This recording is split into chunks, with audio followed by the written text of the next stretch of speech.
Hello, bonjour.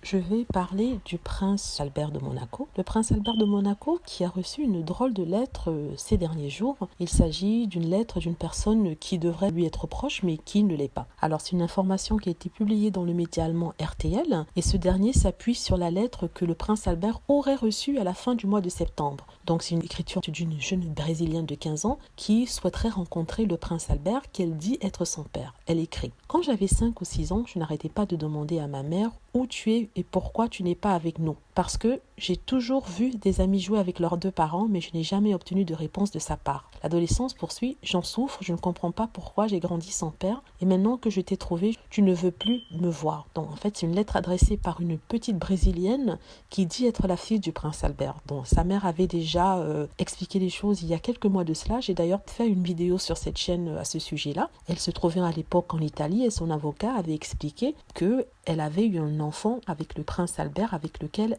elle aurait eu une liaison juste avant son mariage avec la princesse Charlène. Donc elle est restée avec lui, ils ont eu une petite aventure et elle est tombée enceinte. Donc on ne sait pas si elle avait informé le prince Albert de sa grossesse ou si elle ne l'avait pas fait. Mais le fait est que 15 ans plus tard, on se retrouve avec cette action en justice déposée auprès d'un tribunal en Italie, une action reconnaissante qui juste là n'a pas encore eu lieu. Donc ça devait avoir lieu en février dernier, mais à cause du corona, ça a été repoussé en février prochain à Milan. Donc c'est assez incroyable que le prince se retrouve encore devant les tribunaux après l'affaire qu'il y avait eu avec ses deux autres enfants qu'il a depuis reconnu, mais cette fois-ci c'est une brésilienne qui l'accuse d'être le père. Elle fait pression, elle veut être reconnue au même titre que Jasmine Grace et son autre fils illégitime, qui sont devenus légitimes depuis, et elle veut qu'on la reconnaisse, elle veut avoir son statut de princesse, elle veut avoir tout ce qui lui vient de cette filiation-là.